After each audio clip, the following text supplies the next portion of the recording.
inclusion and exclusion criteria. I'm going to walk you through how to define and develop clear eligibility criteria for the study screening process, describe issues with the study screening process, and learn strategies to ameliorate this and increase screening accuracy. So I just want to take the temperature here, and I would like to get to know you a little bit more. So just a quick checking, like, tell me about your experience developing criteria, and have any of you ever screened for studies in a systematic review, scoping review, narrative review, rapid review?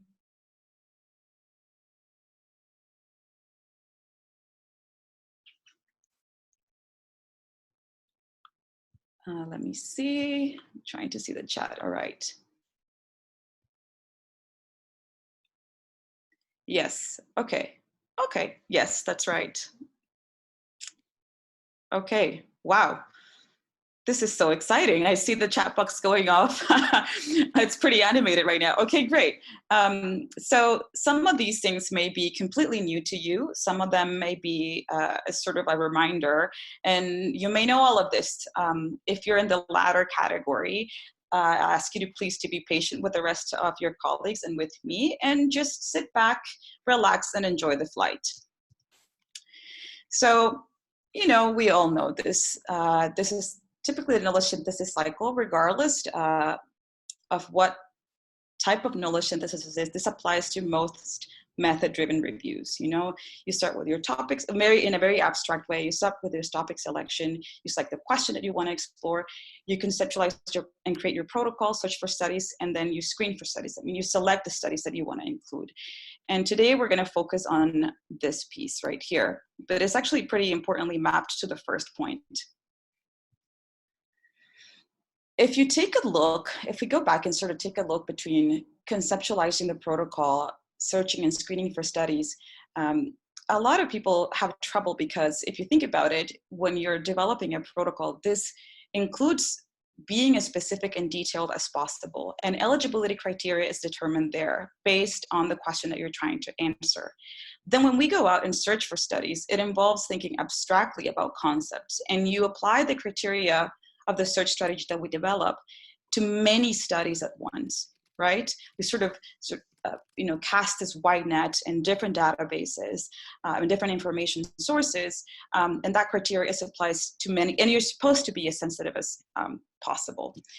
But then when we screen for studies, that again involves thinking specifically, and you apply this criteria to one study at a time. So if you think about it, there's sort of bookends to the searching piece. And I think that's something that typically tends to confuse not only us, but anyone who's sort of tackling these things, right? Because you go from this very detailed aspect to being very abstract and high level, and then to being very sort of specific again.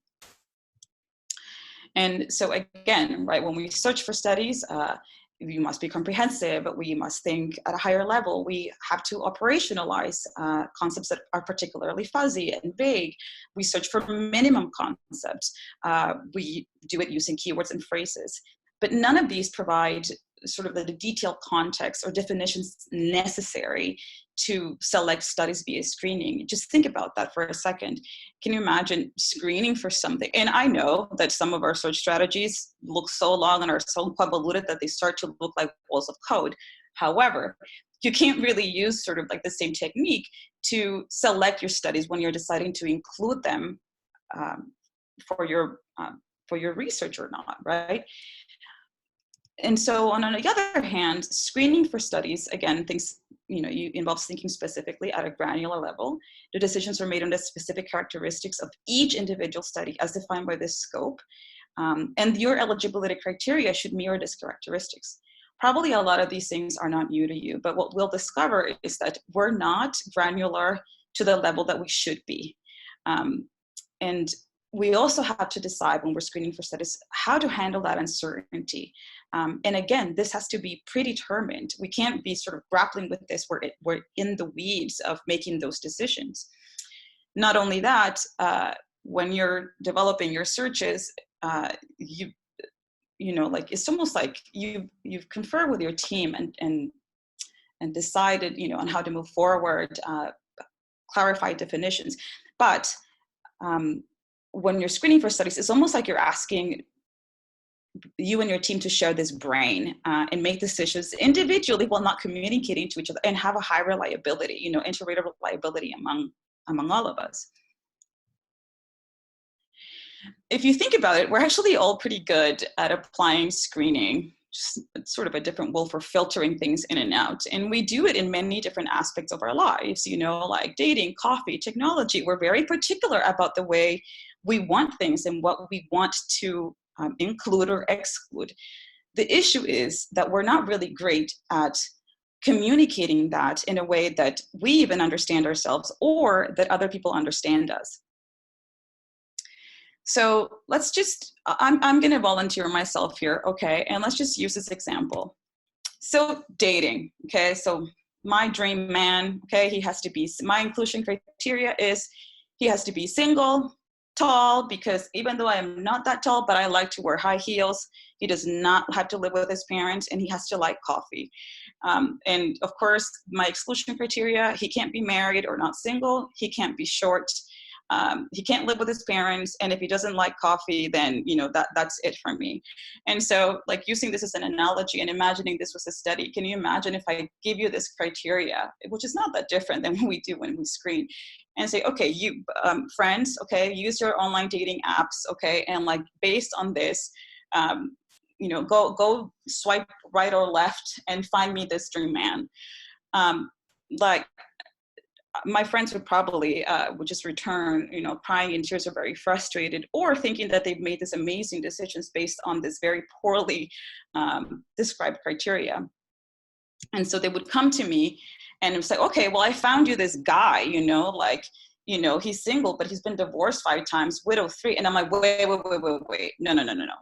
That's not what I meant. And so, you know, like he likes coffee. He drinks these like sugary things that they sell all packaged and probably clog your arteries, you know, and give you diabetes instantly. And I'm like, that's not what I meant. And so you can see here, like, I've actually done a really poor job because this is what I really mean, but I did a really terrible job of communicating that. And so in a way, that's typically what we want to get out of this webinar, and what I'm going to walk you through, that we think we're being clear, and in reality, we haven't. And so communication is also a key when it comes to improving your screening prowess. Typically screening, if you've made it past the protocol production and the searching, is where a lot of reviews are abandoned and fail. So we want to avoid, you know, like killing our reviews and at this stage. So just to kind of recap again, you know, eligibility criteria is determined during the protocol development and not after. I know that there are exceptions for this, like such as scoping reviews, you can, or other methodologies where you can fine tune things along the way, but typically you determine this a priori. How broad or narrow your criteria is determined by your research question. Each individual characteristic should be precisely defined, and the questions, elements of the questions considered. It should be consistent, and any differences should be fully explained and reported in your final manuscript. Again, communication is key. Why do we do this? We want to make sure that we're reducing bias. How can we ask our readers to believe in our results when we can't even communicate clearly among a team and make decisions together, and we have a lot of conflicts among us? It's fundamental to collecting rigorous and defensible set of data for the review. Like I mentioned, it can be modified before criteria. If it's too broad, and again, this sort of goes to establishing a good research question, you may be less confident in your results, but if it's too strict, your results may not generalize, right? Any criteria can be used to include or exclude studies from your review, okay? Whether that be age, study types, publication types, language, specific interactions. Again, it depends on what it is that you're trying to uncover with your project. So typically though, this is what we see when we see patrons, students, faculty, researchers, name whatnot, other colleagues. You know, this sounds all fantastic, Patricia, but you know, that's actually not what we see. We don't really see a level of granularity or well thought out criteria typically, or in my case, I usually see, the poor grad student, like postdoc, in sort of grappling with this poor information that has been sent to them, usually in an email or a poorly developed protocol. And it sort of looks like this.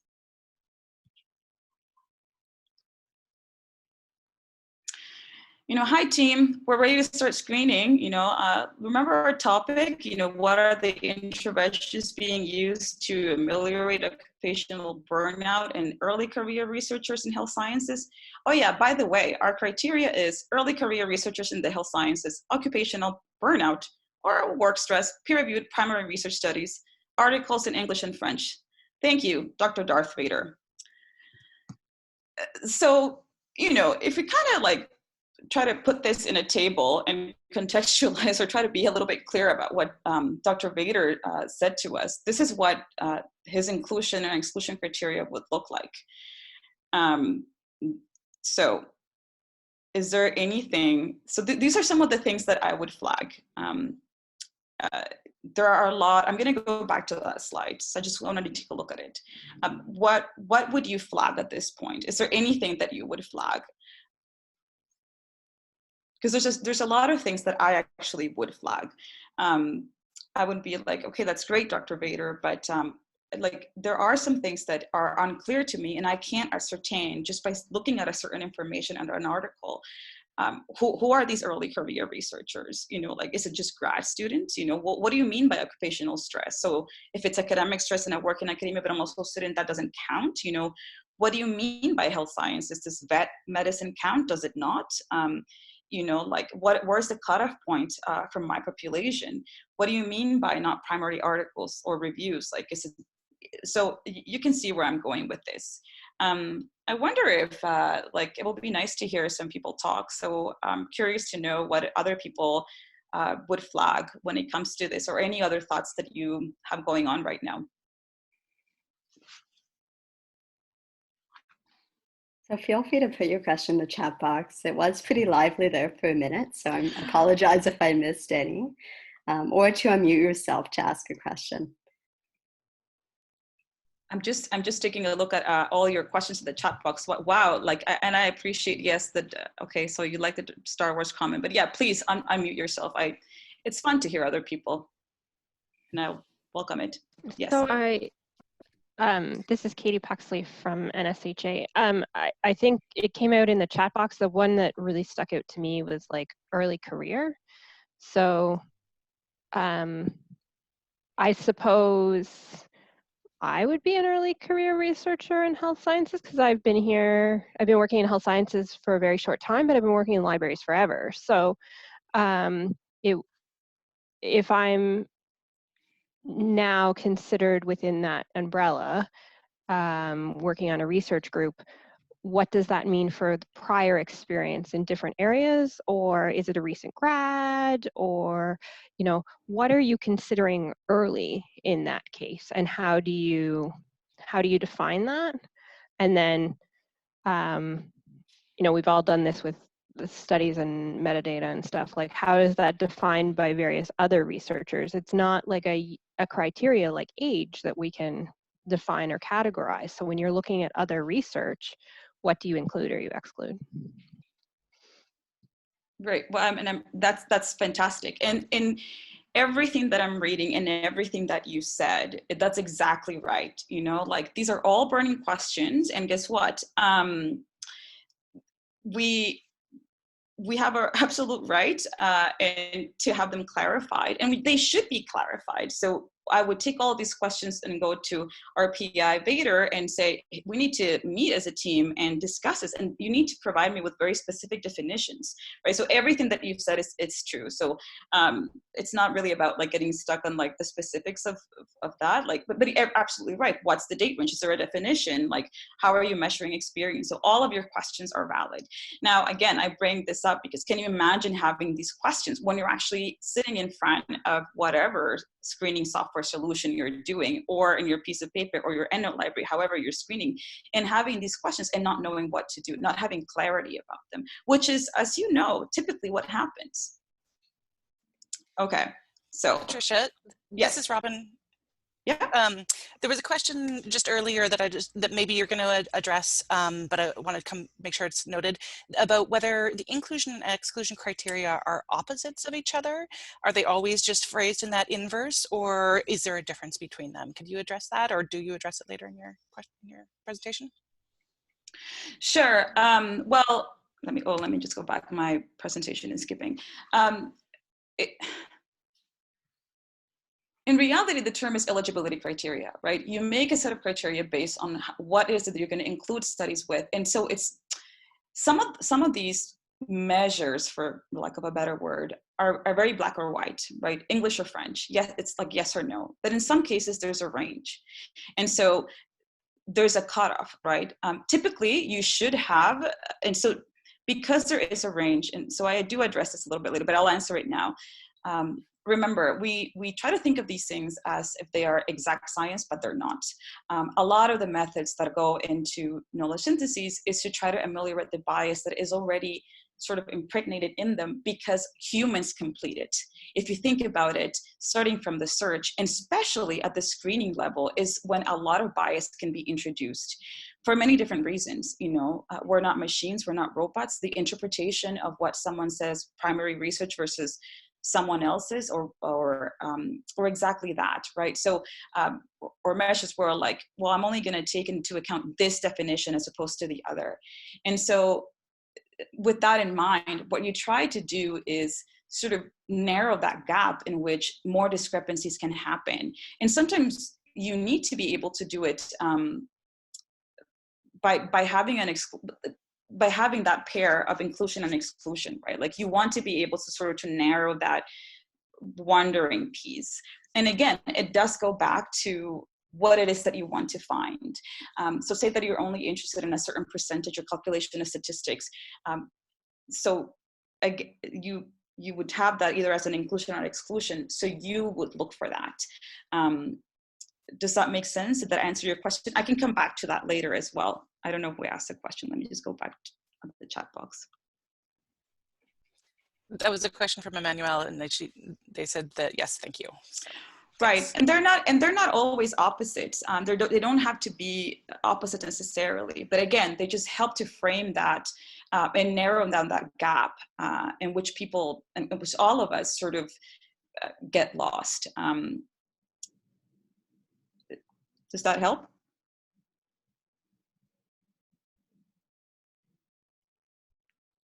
Were there any other burning questions that I missed in the chat box? Feel free to post them again if I don't see them the first time.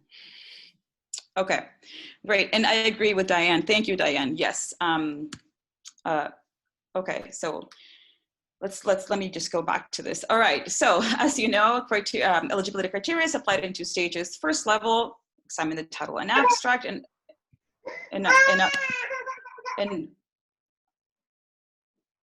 oh, I don't think there's a participant that is like sort of being very animated. I appreciate that. And then at the second level, you examine the full text of the study and any additional data that is available. For the first level of screening, same rules apply. I know that there's methods that vary this, but decisions are made by independent peer reviewers. So two people look individually at each title and abstract. At this stage, you want to be over-inclusive. If you're sort of uncertain, it's still a yes, because you can't really ascertain whether this study should be excluded until you read the full text. Screen for outcomes with caution, if at all, because they're poorly reported in the title and abstract. Save these for the full text. And so the question that you always have to be asking yourself is there enough information in the title and abstract to exclude the study with absolute certainty? Again, at this stage, you want to be over-inclusive. And in the second level of screening, the same rules of the game apply. You still traditionally you assess each study by individual pairs. The reasons for exclusion must be recorded and reported, and now you should be able to screen for your outcomes of interest because you have the full information. And eligibility criteria is the same, but requires additional detail, and I'll go into that later. So I've sort of organized some of the challenges that we see in the screening process.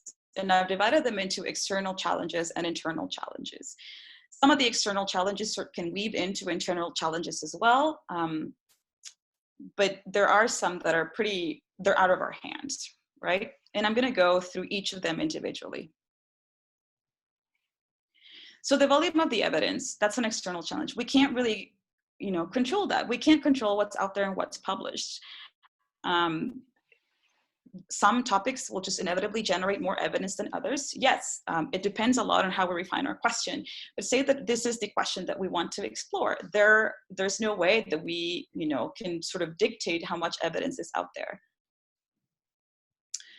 The lack of clear or how-to guidance. I don't know about you, but a lot of the majority of methods and guidance I've encountered there, they do describe the process at a higher level, but provide little to no guidance on like very specific how to, and we need to see this because this is quite a sort of technical process-oriented thing that we're doing. They fail to include a lot of step-by-step descriptions, even in articles. They may say like, yeah, we conducted a pilot test of blah, but they don't tell you how they did this, right? And I'm assuming that's exactly why you're here, because you want to learn about that. And that's exactly what we want to know. And typically, they don't provide the tools and materials used to achieve this. So if they did use a screening guide and template, or if they did do pilot testing, they don't provide this in the journal article or in a repository. Typically, they don't. There is subjective nature of the methods, as I was mentioning before. These things aim to be unbiased and remove subjectivity, but they're inherently subjective by the fact that we're completing them. And that is challenging, especially when we're screening. This also ties back to some of the things mentioned before, poor reporting. We can't do anything about that when it comes to poor reporting. We can educate people, but we can't really control once the report's been out there sort of for us to find and it's been poorly reported, and some of these things include like obscure citation information, vague titles, vague or no abstract, a poorly written manuscript, missing and completed, fabricated or unlinked data and materials. And again, some of these may be because of the age of the citation sometimes, maybe things weren't captured as well before, but some of the time, oftentimes when we see reports out there or studies out there, it's just by the nature that people didn't either care to share, knew how to share. So the one thing I'll ask you is that, that's a good reminder. You don't know how frustrating that is and how important it is until you're screening or abstracting data in one of these things, until you're wanting to learn and know more about that study in particular. So I hope that all of you are excellent reporters as well. That's just like my little soundbite here for that. Patricia, we do have a couple of questions that have popped up in the chat. This one from Theodora. Theodora is wondering for HTAs, if you need to be rock solid on eligibility criteria when you start a search. You know what? I don't have a lot of experience when it comes to HTAs, but that's an excellent question. And I think again, you have to loop it back to what it is that you're the method that you're using and what it is that you're trying to find. What is the purpose of what you're trying to achieve? I know that may not be a satisfactory answer, but it always comes back to that. And I'm happy to talk to you afterwards, Theodora. So I just can continue taking some questions. Another one from Celine. Okay. Would you advise to do a pilot test with the chosen criteria before starting the real screening? Yes, and that's exactly where this is going after the internal challenges. So yes, absolutely. Question from Marina. How do you treat conference meeting abstracts in the mix if you're unable or not willing to reach out to the authors for additional details? Do you give them the same weight as to the full articles with methods and other details elaborated? So that's really a how far your team is willing to go question, and how, the sort of the nature of the information that you're willing to bring into your articles, because they will either assist or not to answer your research question and complete your study. Do you give them the same weight? Again, that's something that you would determine as a team, and depending what it is that you're trying to find. Is it likely that you will find useful information there? Is it not? Does that make sense? It's not really sort of how to better improve question is rather like, will this help you answer your question?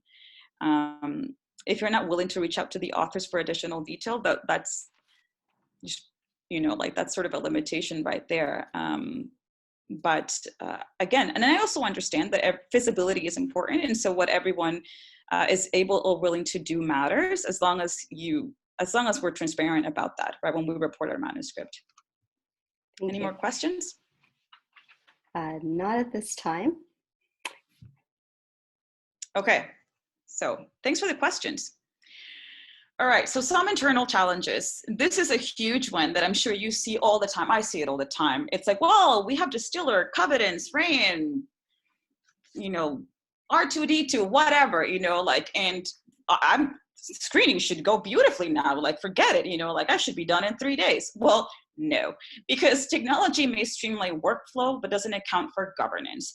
It's just garbage in and garbage out. What technology may do, is sort of make your bicep muscles a little bit less strong, because you're not carrying thousands of pounds of paper around as people used to do before, or you're not going blind trying to see citations in your EndNote library. Sure, technology can help expedite with that. And I know that there is technology out there that has EI and can serve as a sort of second reviewer in many cases. I am not trying to take away from the fact that technology can really help us in some of these challenges, especially when it comes to volume. However, again, this is a piece of software that you train, and how well you train this software is also going to depend on what the output of this software is.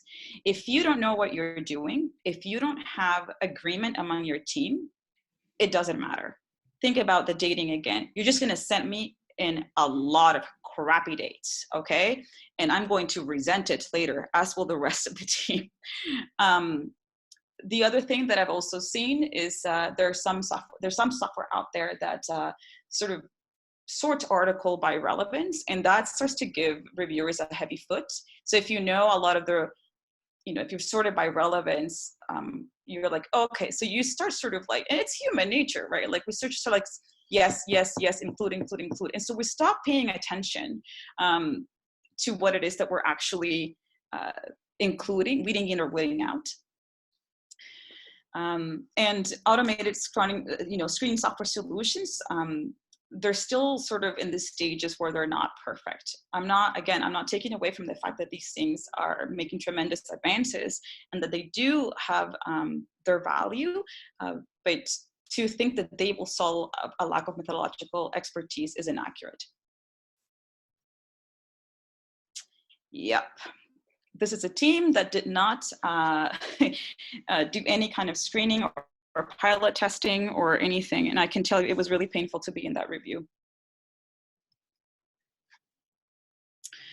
Lack of methodological expertise, again, you can sort of see it as other things or other beliefs on realistic timelines. You have a team that, and your topic requires this or should, would benefit from it, but lacks a balance of methods and subject expertise. You have a poorly written plan or protocol. You have, an undefined and unclear question and scope. This is a huge one. You fail to understand that any type of not only knowledge syntheses, but research has a huge and important strong project management component. And you have an unresponsive PI and team. This is about as much communication and being a strong team and being responsive and really sort of working seamlessly in a synergistic way. And again, if I've been doing my job correctly, you know that a huge one is vague or undefined criteria. I'm sure some of you have seen sort of the psychotic level of criteria that I'm about to show you, what I mean detailed criteria, but this is what typically happens as well, right? Like we know it, undefined criteria leads to poor screening. Lack of agreement among team members. So how well someone has understood a concept and versus what you think people understand or have in their brains or, hold in their minds versus how about, and what the concept actually is. Training as well. I'm sure you all remember that for some people, infamous article about how to complete a systematic review in 2 weeks. There's one thing that actually I would like to draw your attention in that article. So those studies were completed by people who breathe, live, eat, get paid to do methods, right? That team in Australia. They still trained, okay? If you look at the articles, they still trained. That's a critical component, okay? So if this team, who's like the be-all of one of the teams who was doing this, they still took the time to train. And some of the things that they said actually, that they mentioned that helped or hurt were that, how well-versed or trained people will in this process. And so that's something that you need to keep in mind. We all need to get trained. Even if you've been doing this, each review is different as well. All right, so we're getting to this part. So what can we do to ameliorate some of this, to mitigate these challenges? So I propose 2 things: guidance and training. You want to also lessen reviewer confusion. Sometimes we're working with teams, this person is the first review they're doing, and the level of uncertainty. So you want to document everything so they have something to refer to. You want to increase your inter-rater reliability. It's just a fancy word for consistency among your team. You want to ensure alignment between your protocol, so what you said you were going to do and what you actually did, and always contend with team experts when you're developing your guidance materials. Training, you always want to hammer this out with your team because it cements that criteria among all of you, and it provides an opportunity to discover concepts that are unclear among you, and to really sort of redefine these things and how everyone understands them before you go in. And it allows for a fruitful discussion. Who doesn't want to work with a team in which you're able to do that and air out all your questions? I know that that's sometimes not the case, but that's what we should all be aiming for. Okay, so I call these screening cheat sheets, guidance sheets, call them whatever you want to call them. So they sort of broken them down on 5 steps on how to create them. Make no mistake that you should be working with your PI or the PIs or whoever's taking the lead in this project and work together with the entire team to create them. So you determine all the eligibility criteria. And I will show you examples, which are also in the OSF link site. So just sort of stay with me here, okay? You define each criteria extensively ad nauseum. You write out all variations, whether that's nomenclature, spelling, meaning, definitions that are relevant to what it is that to your protocol. And you start playing like the what does that mean game until you're cross-eyed until a fault, and the goal here is to be annoying. And once you feel confident on step 4, and this is an iterative process, you fill out these guidance forms again, or templates, and adapt them as necessary. So if we go back to Dr. Vader's initial table, right, and I was playing sort of this game with him, hopefully, okay, after taking my class and multiple meetings, this is what the screening templates would look like. So I'm just gonna go there and again, be patient because I really ask for patience. So this is difficult for you to see. Again, that material is in the link that Lydia kindly provided. So this is what I would expect to see, okay? And this is technically what he should have provided to his entire team when it comes to screening. And so I hope these answer some of the questions and some of the comments that you made before. That's exactly right. You were absolutely right to ask those questions and have those burning questions. So I'm just going to scroll through this very, very slowly. So you sort of kind of get a sense of what this would look like. Okay, so what are, and I like to break them up from questions and like through each concept and ask that and say it in the form of a question. So when I'm screening something, I keep that question in mind. So does this study include early career researchers? So ideally, I would have Covidence open, these screening guidance on the site or whatever software and whatever tool that you want to use to screen, and have this sheets beside me. If you have a double monitor, even better. So what does that mean? Does this study include early career researchers?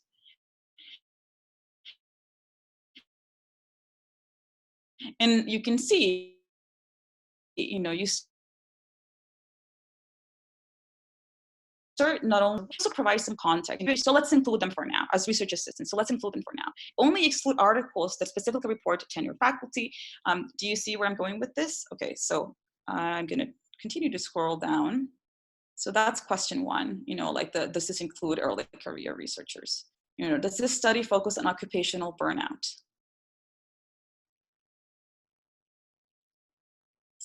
So again, I want to draw your attention to also like this sort of little snippets of instructions that you should be providing or PI should be providing for their team. Again, reminders at this stage, be over-inclusive.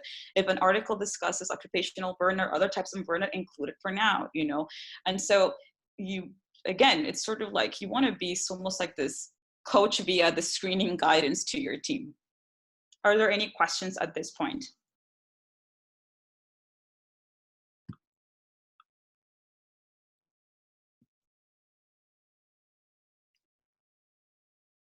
People asked for the link again, but I did post that link to OSF again in the chat. It should be there for everyone to view. Okay. I think we're good to continue. Oh, okay. One question from Pamela. I see work-life balance there. Would you include discussions of work-life balance as well? That's a great question. This is a made-up review, but that's it. Thank you for actually asking that question, because this comes to the later part. So we would create these questions. We'll create these screening templates or guidance forms. You would pilot test, the forms from articles that were retrieved during the search. And so if you had any questions, if those questions came up, that's the time where you also would ask them. Or even before that, right? Like, it's an excellent question. So, and that's exactly right. Like, so try to get into like that frame of mind that if you have questions, you should be asking them to your PI or to the rest of your team members. Okay. So I'm just gonna, yeah. This is Robin. I had a quick question about that, and maybe you're going to talk about this about piloting, but I was wondering whether you would recommend piloting on a random sample of articles, or whether like the PI or the team should think of it more as a training exercise where they identify a handful of papers that raise some of those questions, or maybe that's two different processes. No, and that's an excellent question. And actually, so I'm just going to go back to my slides now, if I figure out how, and discuss it, because let me just try to go back to my slides. Here we go. Sorry. Yeah, and tackle that. I recommend a combo of that. Like, some people do a random sample, and some people do, oh my God, sorry. Okay, you guys, I need to like sort of go back to this. I'm having technical issues. But to answer your question, Robin, I think it's a great idea. If you want to do it as a training exercise, typically what I do is I would get a sample that, if I got a random sample, I would sort of, you still have to go, the PI still has to go through it and sort of see, because when you're doing the pilot testing, you need to know the actual correct answer, right? For you to pilot test it with the rest of the group. Typically, I like to have a variation. So I find citations that are very hard to determine, right? So it coaxes people to ask those questions and to test or validate sort of like the screening guidance sheets, right? Like, so how good are they? Some that are easy and some that are sort of, comme ci, comme ça. Some people just do a random sample. The challenge with a random sample is that if you get some that are pretty straight off, like, very straightforward, then it's difficult to test that. Does that make sense?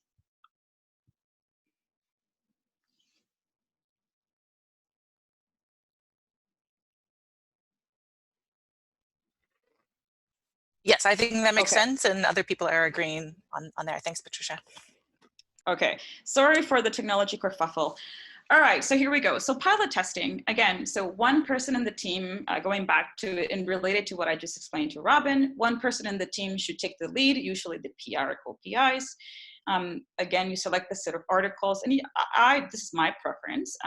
I want a good variety because I want there to be really challenging ones, some that are sort of vague. And that's what we see actually, right? And some that are clear. You collect those studies. You share the citations that you're going to pilot among your team. And you share the screening guidance forms. You collect individual answers, and then you collate them, and then you meet to discuss the results. Based on that discussion, you would further clarify and refine your screening criteria. So imagine I sent you a set of articles, and again, these examples are in OSF. The reference list of questions would just be, say, a title and abstract, and that would be reference 1. I will, again, the examples are there. I can't see the chat box, but if people are wondering where these things are, they're there. Let me just finish with this slide. You would be kind and blind the reviewers. Only one person would know the answer. So imagine I sent it to Luke Skywalker, Princess Leia, you know, whoever. And so Princess Leia's reviewer 1, I would not reveal that to the group. You also, you know, sort of want to maintain some anonymity here in case you don't want to make anyone feel bad. You would take whatever they've said, their answer, and just sort of collate them again. The title and the abstract for that. I've not included the abstract in this example or in this slide for space purposes. And then you would actually, in the decision and explanation, the correct decision and explanation and the reasons why. You meet to discuss this. If there are questions, you hammer them out and refine them. And then you further work on your screening guidance templates, right? Like on that guidance that you constructed, because there may be things, this is a time and opportunity that if there are things that are unclear, you want to clarify them before you go off into the horizon and start screening thousands and thousands of articles. A question, Patricia. On that note, yeah, there you go. Go ahead. Sorry, Lydia. Sorry, Robin. A question from Celine. How many articles do you usually use for the pilot testing, Patricia? Okay, so some hardcore groups do 10%, but if you have a review that's 100,000 articles, I don't think that you will, you know, screen through that. I would say a representative sample from some of the groups that have strong methods. I've seen like 100, I've seen 150, I've seen less. And that's where sometimes sort of the random sample of 150, but they tend to be easy, you know, like they're pretty straightforward studies that you selected, articles that you selected, may be sort of less of a good training tool if you selected 50 or 20 that were difficult. Does that make sense? I can't see the chat box.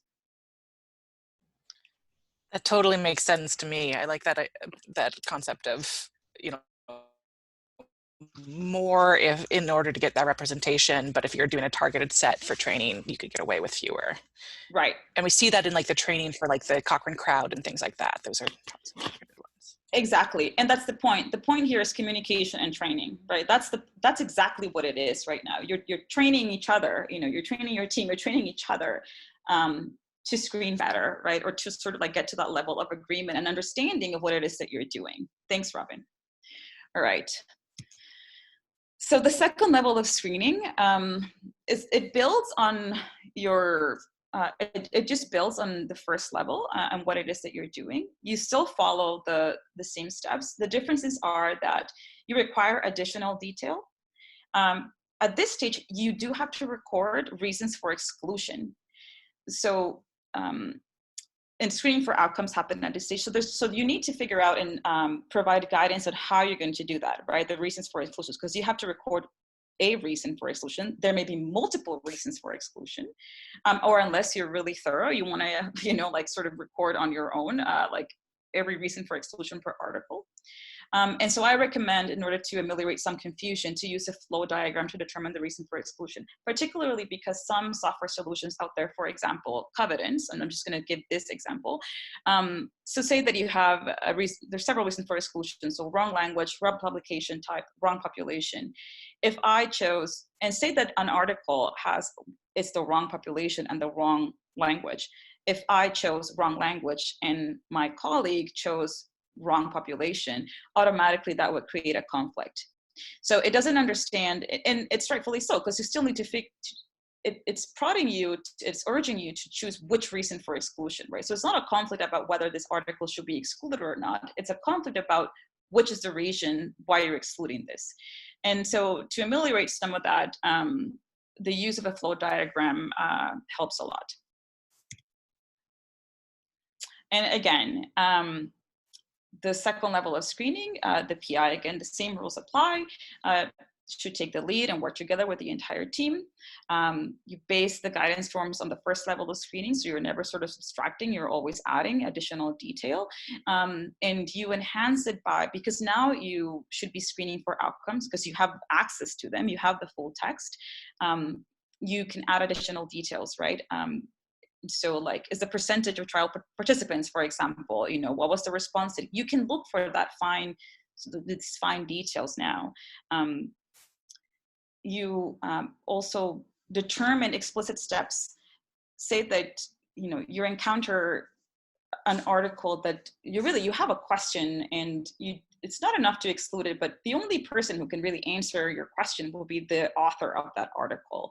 Well, in this stage too, you should be indicating to your team how you will proceed, right? Like, so, okay, team, and again, through guidance, if you find this, I will proceed with X, okay?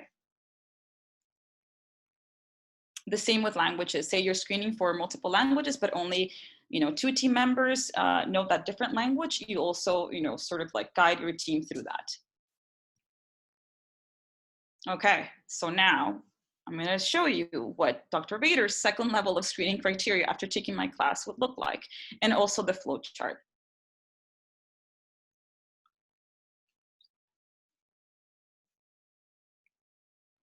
It's not that different than the first level of screening, but it has enhanced sort of details, again, on how they would handle that. So again, here, like, if this, then I will if there's something missing, I will contact the authors to retrieve the data. So it's already telling you, if this is the point that you get to and we need to ascertain that, I'm going to take over and make that decision for you, right? Or I'm going to proceed in order to make an educated decision about this. It's not very different than the one that we discussed before. The one that is important, and I will show you this, so I'm just going to click on the flowchart example, and going back to the point about, you know, like, you have to select a reason for exclusion, and you want to provide your team with a lot more context. Now, the order of this is arbitrary, so you know, you can choose whatever order. You can put publication type first. I just chose this order because typically this is the things that we first see. It's likely that we will first see the language when we're seeing the full text. You know, it's easier to ascertain. It doesn't matter, but you're meant to go in order, right? So as painful as it is and frustrating as it can be, what I've done is I've instructed my teams to sometimes be like, okay, regardless of what you're doing, first look for a language. You know, if it's the wrong language, exclude it. And that's the reason for exclusion. And everyone should follow that order. And this way you're ameliorating the conflicts on reasons for exclusion that may come up. After you've ascertained that the language is correct, then look at publication type. And so again, everyone will be looking for the publication type. And again, sometimes that's not necessarily determined in the title because people say they did X, and in reality, until you read the methods, you realize it did Y. Does that make sense? Are there any questions right now? None at this time. Okay, so I'm going to go back to my presentation. One question from Theodora. Okay. Do you use OSF as a project management platform, I guess? Yes, it's like you guys have, like, you're sort of, yes, you have, you've seen my presentation before, haven't you? Yes, I do.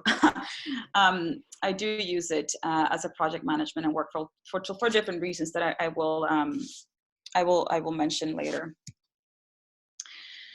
Again, the pilot testing is no different than the first level of pilot testing. Again, the articles that you retrieve, you want it to be a good variety. That's not that different, right? So this is pretty similar in terms of the articles that you would select to run this test with and the reasons why, and same with the number. So these are my practical tips for pilot testing. You know, like, send the references as a separate package to each team member. And this is for both levels, you know, like, Some people like to send a Word document that I've also put up in OSF with like reference 1, title and abstract, reference 2, title and abstract, and so forth and so on. When it's the full text, you send the link or the PDF. Some people like to send individual Excel spreadsheets or Word documents and ask the team to email them back to you, and you send it to each individual person, right? Like, so I would send it to you, Robin, in a separate email, that I would send it to you, Lydia, for example. Some people, and I prefer that too, I like to create separate Google spreadsheets and send and share that individual link. So every person has, they look the same, but it's that link for that unique person before I then compile and collate them and share them with the rest of the team. Yeah, so it really, this is really like about your preference when it comes to how you want to keep order of these things coming back to you. And so, again, this is just sort of like an example. If we had pilot tested for full text, the reasons why there would be, and the explanation, and they tend to be a little bit more, and the actual reasons for exclusion should be noted here. They tend to be just a little bit more detail on why you would exclude this article. Okay, so takeaways from all of this: communication is key. If I haven't said this before, I'm going to repeat it over and over again. And it has to be set from the top bottom. If you are the PI, please make sure you are responsive and communicate frequently with your team. If you're not the PI, make sure that you hold Dr. Darth Vaders of the world and ask all the clarifying questions that you need. For every reason for exclusion, there should be a reason for exclusion. Not so much. I think I should like wordsmith this a little bit more, but as my learned colleague mentioned before, it's just another way to refine them. But yes, there should be typically not pairs, but you should sort of have a, not reason for exclusion, but rather like a way that you would further clarify why you're making decisions. This is huge. Don't assume that everyone in the team shares the same level of understanding or knowledge. Subject matter, what does that mean? Publication types, study designs, and there's no shame in that.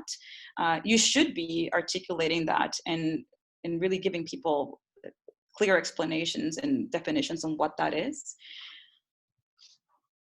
Documenting your process. So this is huge. You don't want to go through all of that work. And if you've ever screened and you've seen like crappy things being reported out there, that's terrible. You don't want to be one of those people, okay? It's important. You've done all this work. You want to be transparent. You want to share your materials. You want people to be able to ascertain the validity. And also, you may not remember what you did 2 years ago if you haven't recorded it somewhere. More and more journals are starting to have a requirement. If you're working or submitting to a journal that has a limitation on how much you can provide to them in terms of files, there's always many ways to share your data via OSFs and Note or Fixture. Like, that's not really an issue nowadays. And so I really, and not only that, I think it's important to have, the reason I use OSF too, and why you document all of your things, is because it has a version control. I don't know about you, but I've been one of those people who suffer through nightmare stuff like, oh, this is, okay, team, final version. And then you save it again, it's like, final version. And they're like, no, for real's final version. And then it's just a mess and you want to cry and die, and that's just not how it should go. OSF has version control.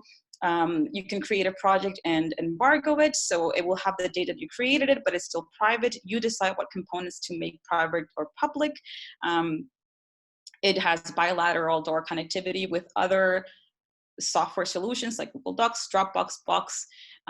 Every component has a DOI. It provides you automatically on how to cite that. You get to choose the license that you want to apply to your project. If it matters to you, or that's OSF preprints, but they're readily findable. Yeah, and it's just good practice, right? So this is a quote from a hero of mine, may he rest in peace, Doc Altman's: "Readers should not have to infer what was probably done, that should be told explicitly." And I'm going to turn it back and say we should be also told explicitly as researchers, as part of us as a team. We should not need to infer anything. So I urge you to take that with you, not only as outputs, like people creating output of research, but also working within research and in teams. My research lead project is I made everything available. It's also in OSF and as a preprint, so you can see everything. All my documentation is there. Here's my contact information. I thank you very, very, very much. And I welcome any burning questions you may have.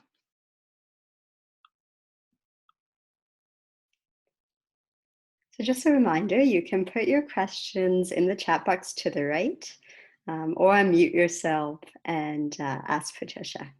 Whatever you're unmute yourself. Well, that's true. However you're most comfortable, but it's just nice to hear people. You know, I've been hearing myself talk for a while, so just saying.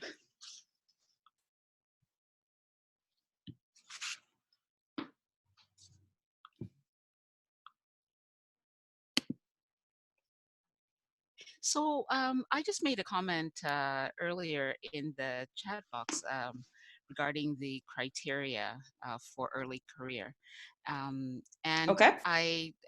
Yeah, and I was just thinking that oftentimes a situation like that might eliminate second career individuals, you know, who maybe came late to a particular discipline. What do you think about that in terms of assuming that young would be like how they define early career? That was just an example, but you're absolutely right. I guess it would depend on, I mean, the point of the exercise was just to sort of like go through the definitions, but if this was a real review, that would be a good question, right? Actually, the definition of early careers, because that's the same definition that I used for my research, it's actually taken from somewhere, and they define early career researchers for up to 5 years of either, like work. So not, and also, but they include, it's vague, right? Non-tenure professors. Your question about not included mid-career researchers, that's an excellent question. This was sort of a hypothetical sort of review. And I guess I'm gonna answer it as Dr. Vader and say, well, that's just who I was interested in my study. But that's actually a pretty good, probably peer review comment for you to make and say, why did you exclude mid-career researchers, right? So does that make sense? It's a great question. I don't think it's just sort of like 100% related to the example. I'm sorry if that was confusing.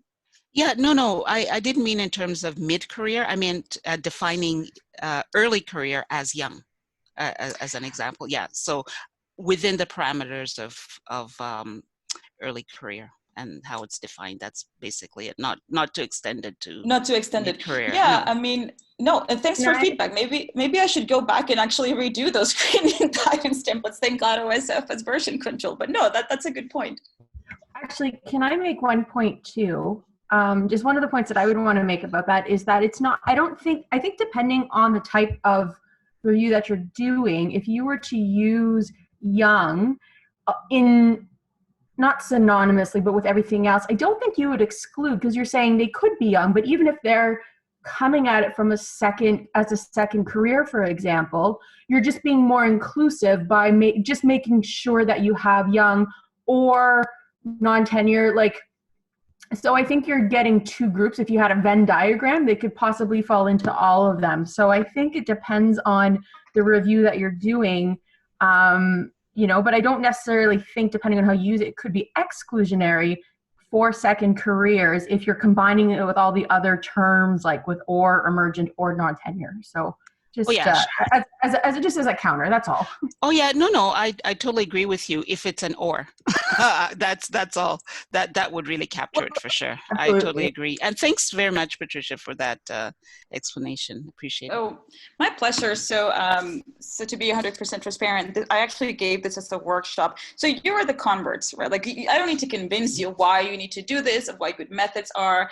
And so I actually gave this presentation to graduate students, faculty, and I'll be happy also to talk to you if you want to develop your own workshop, which was longer. It was 3 hours long. And there are certain activities there that sort of hammer every point down of why technology doesn't work, or, all of these things. And I had them do exercises. So if you want to talk to me too, and I'm currently making it as, for facilitating it online and developing for online. So if you want to talk to me about that too, I'm happy to discuss that with you as well. So Patricia, we had a question from the chat box from Marina. Do you exclude studies which fit otherwise based on poor, insufficient reporting? So this is sort of like, that's a difficult question to answer, but I'll do my best. And I've asked many people, and they all sort of give a slightly different answer. And so, the job of the reviewer is to make the best educated guess. At the first level of screening, you should be over-inclusive. So if you can't exclude it with 100% certainty, or with like a certain level of certainty, you should be over-inclusive. But then, I've worked with teams with people who, and I'm not saying this is what your question is about, that handling uncertainty was like the worst nightmare, And so if they had something that was nothing related to the topic that we were exploring, but also was completely vague, like that example, a trial of elemental, what the hell is that, But they would be sticking on this point, pardon my French, sticking on this point of like, but I can't with absolute certainty exclude this because it doesn't tell me that it is not related to the study. And so, and that may be an extreme, but it is important to talk about that because there are people that, she's right, like in this case, that person was right. Like I can with absolute certainty exclude that, but at the same time, you still have to have something that moves it forward. When there's not enough data and reporting, it's a shame. You try to make as much of an educated guess. And that's why it's important based on the criteria you've developed. And that's why it's important to also have a plan when you encounter these things, right? I've seen also studies that have fabricated data and they've made it all the way until like data abstraction. And only then that you realize, well, and so what do? Do you include it? Do you report it? And so I'm not going to do a very good job at giving you a definite answer. And I think because if you read the methods, okay, I'm going to blame it on the methods people. If you read the methods, and every single person that I've asked for practical advice that write these methods, David Moore, Andrea Tricco, like Heather Colquhoun, like Matt Page, every single one of them, like they're sort of, I haven't gotten a hard yes or no. Okay, so what I'm going to say is, be as transparent as possible with your process and the reasons why you excluded something. I tend to be of the nature that to be over-inclusive, but then there's also feasibility issues to consider, right?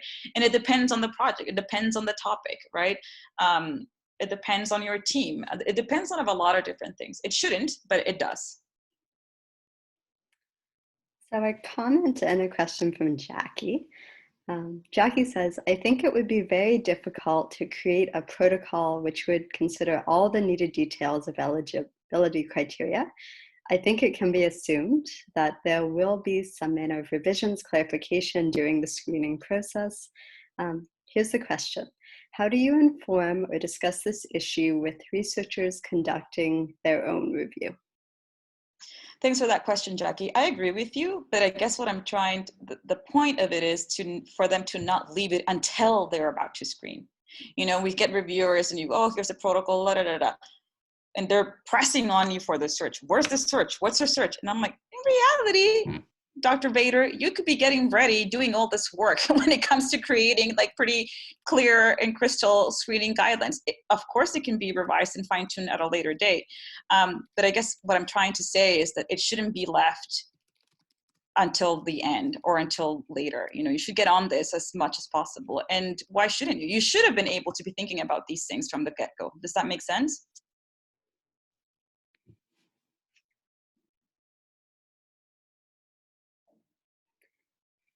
Does anyone have any more questions? My contact information is also there. So like I said, I'm happy to discuss anything with anyone. If you see any glaring mistakes, if you want to give me feedback, I'm always also happy to learn from everyone. Another question from Joanna. Do you have difficulty convincing your researchers about the importance of putting time into creating a protocol? Yeah, but I have more of like a Godzilla in a China shop approach. So I just don't give them much choice. And I just sort of go through all the benefits. And I keep looping it back to like, if not sort of coaxing them into this, but or manipulating them, but like if you don't have enough time to put into creating a plan, like you how can you ascertain that you will have time to see the study until the end, you know? I think when you break it down to them into chunks where they can understand and place back the importance of why they're doing this, why do you want to do, you know, the reasons why, and facilitating that for them, it tends to help. At the end of the day too, remember that there's only so much that you can do to educate. You can't make others care or others be engaged, especially when it's something that it's their own research, but you know, we all know that. I find that typically sort of like being more of a coach works for me well. Robin says, we all need to be like Patricia in talking to our reviewers. And I agree with that. Oh yeah, I'm happy to give tips on that too. You know, some of them, you know, happy to give tips on that too, or also on where to get good coffee and stuff like that, anything. Anyone have any last lingering questions? We do have a couple minutes.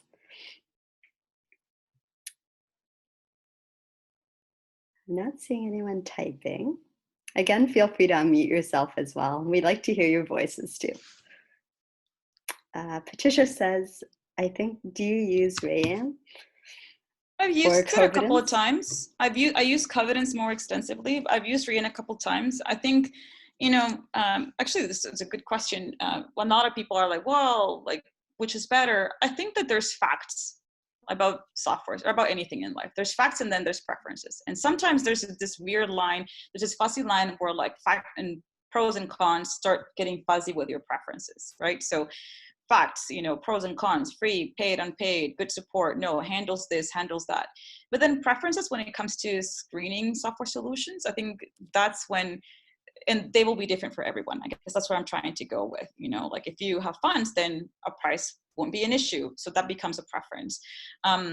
I like Covidence. I use Covidence. It's not perfect. I mean, I also use it. Of course, I'm biased because I have a free license from, you know, my university license it. Again, the guidance is meant to be agnostic of whatever screening solution you are you're doing. Do you do workshops on Covidence?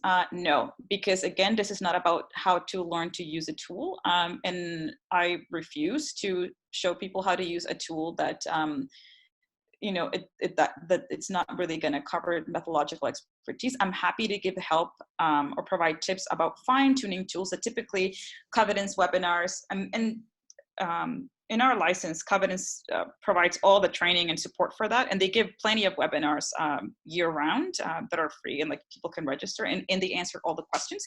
But I'm happy to give tips on, there's some things that, you know, only when you've been using that tool for a while, like you'll realize that, right?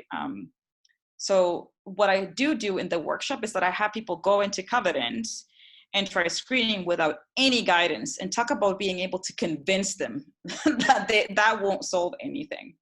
It was actually quite entertaining watching them kind of cringe when they were trying to screen and they realized, you know, oh yeah, this is not going to help me. So.